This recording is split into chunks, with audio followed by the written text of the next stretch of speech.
Yes, hello. It's about the Continental Tour Ride tire that I purchased on a German website. It's Continental Tour Ride, and I noticed. Sorry about this noise.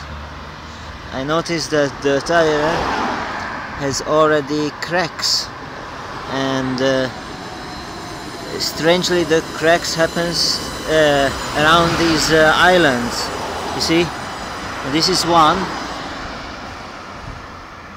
so it's like starts to crack around the islands, these tire islands, then mostly in the side. And then maybe I will take some pictures and you will see it better. I don't think it's normal. It's the front wheel,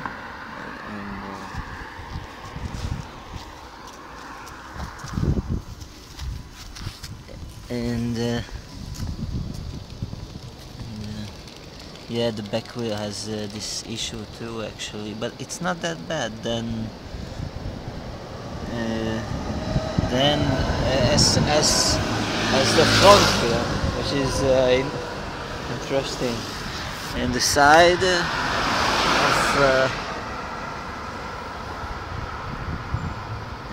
of the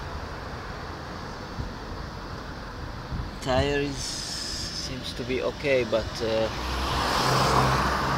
maybe here is the worst. But I'm more worried about these cracks in the island.